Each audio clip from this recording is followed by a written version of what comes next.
In this video, we're going to learn from Dr. Ray Aaron Dachille about how to use images in teaching. Ray has a PhD in Buddhist Studies from the University of California at Berkeley, and she now teaches at the University of Arizona. In her research, she specializes in religious and artistic traditions of Himalayan Buddhism, and in particular, she looks at the representations of the body in art, ritual, philosophy, and medicine using Tibetan and Sanskrit sources. Ray's work reflects an enduring interest in revealing many ways that Buddhist Tibetan sources can enrich our approach to studying the body as an object of knowledge, as well as formulating new theories of representation. She also, though, has an MA degree in art history, and so drawing on that background, we're fortunate to hear from her today about how she uses images in her teaching.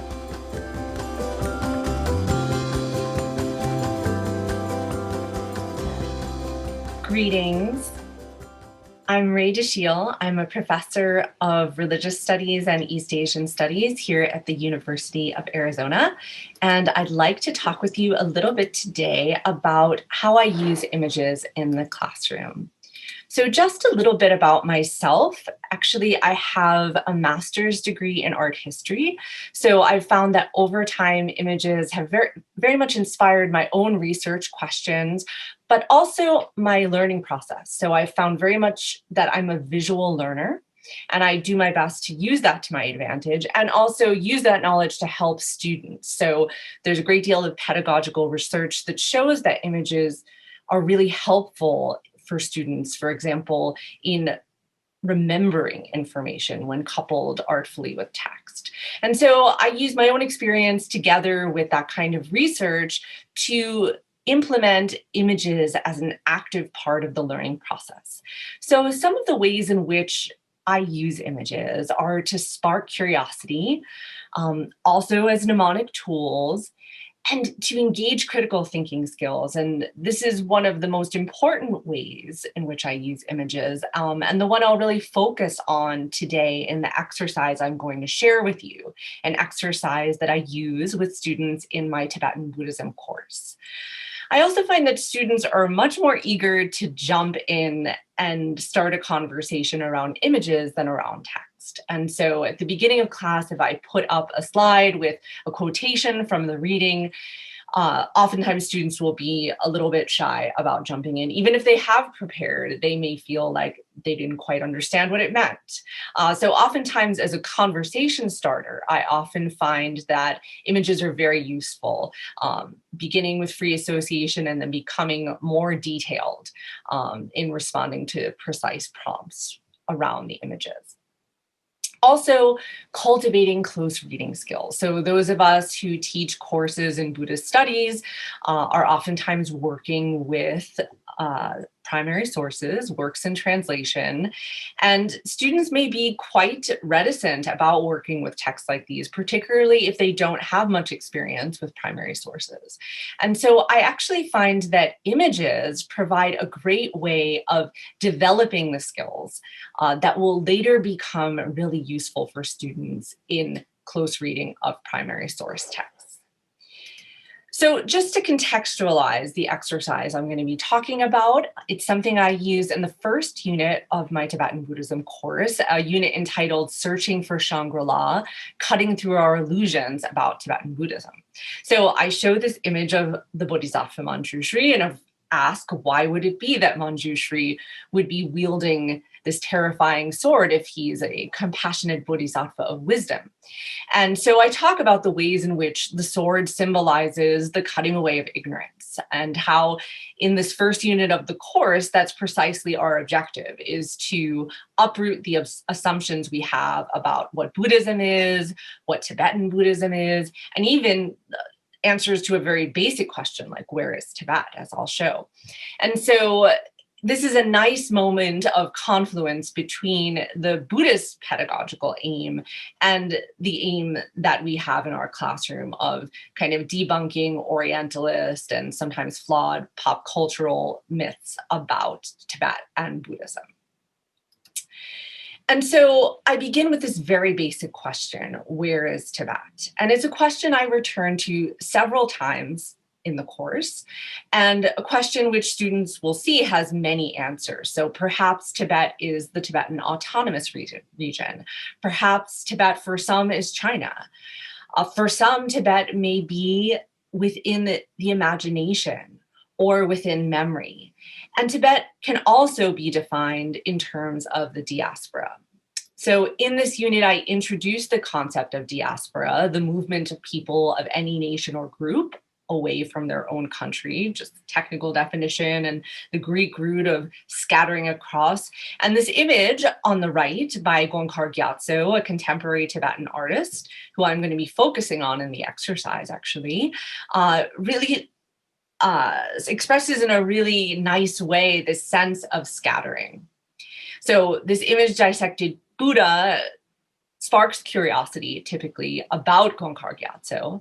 And then we proceed to discuss something that the students have read in preparation for the exercise. So this is an autobiographical essay, No Man's Land, Real and Imaginary Tibet, the experience of an exiled Tibetan artist, that Gonkar Gyatso writes about his own life story and his search for Tibetanness as articulated through his own artistic practice. And so the students are going to be working with a series of photographs that Gonkar Gyatso created. And they're working in groups. So this is a collaborative exercise, typically 4 or 5 students in a group. In the Zoom universe, this means breakout rooms. In an ordinary semester, I typically teach in a collaborative learning space. So there are tables with 4 or 5 students at each table. And so first, the students in the group work on answering this question by generating 5 bullet points. How do the images from my identity express Gonkar Gyatso's search for Tibetanness? And then I assign each group one image that they're responsible for introducing to the larger class. So here are the 4 images. This particular set of Gonkar Gyatso's My Identity is in the collection of the Museum of Fine Arts in Boston. So each group will concentrate on one of these images, but they're also being encouraged through the prompt to compare images, to notice similarities and differences. And so this is how we're starting to work towards some of those skills, like developing skills of close reading. So paying attention to repetition and difference is a skill that will prove to be quite useful later in the course when we're reading Padmasambhava's life story or the songs of Milarepa. So what may initially be kind of off-putting in a primary source text, the kind of repetitiveness of names or the songs, right? The repetition of verses can become something familiar, that students learn to recognize repetition, to approach it, to read it in a particular way, but also to put up a kind of flag to know, okay, when I see repetition, it means also to look for what's different. And so one aspect of repetition among these images, for example, is the pose of the sitter. Right? And he's looking directly at us. But of course, there's all sorts of differences in his bodily attitude, including his dress. Also, environment plays an important role in shaping the representations here. So we can compare, for example, in the top right, the walls of the room lined with newspaper as a kind of reference to communist propaganda, as opposed to on the bottom left, the corrugated iron shed. Right? That references the context of this image within the diaspora. Also, the artist table changes in each. Students often point to this. So in the bottom left, we have a very makeshift artist table that's just made from a discarded old Indian cardboard box. Whereas we have a kind of familiar contemporary one and more traditional ones on top. Also, what the artist is creating is really central to the expression of identity. So On the top right, we have the artist creating an image of Mao, whereas on the top left, we have him creating a traditional tanka with a Buddha as the focus. On the bottom left, we have an image of the Potala Palace with the Dalai Lama above. And the bottom right, an abstract contemporary mandalic type painting. So all of these details, when looked at in conversation with one another, start to aid students in answering the question about Gongkhar Gyatso's search for Tibetanness. And then in terms of diaspora, the bottom left image is very rich in, for example, the detail of the suitcase, the makeshift shrine with the Dalai Lama's photograph above the suitcase enshrined with the kata. Right? So there's all of these references to a kind of liminality or transitory state are helpful in teasing out the larger implications of diaspora. And I find every time I do this exercise with students, they notice different details. So for example, I've had students point to the detail of the flowers. So in the bottom right image, we have these very kind of modern flowers in a glass vase, and they're cut off from their roots. Whereas a student pointed out that the flowers on the top left, while they're not occurring in a natural landscape, they're cultivated, but they have a home. They're rooted within this pot. And so I find that there's just an endless resources within these images for cultivating the kinds of skills that will be useful for reading text. And when we've completed the exercise, I reinforce those skills with the students: attention to representation, repetition and difference. Also, the importance of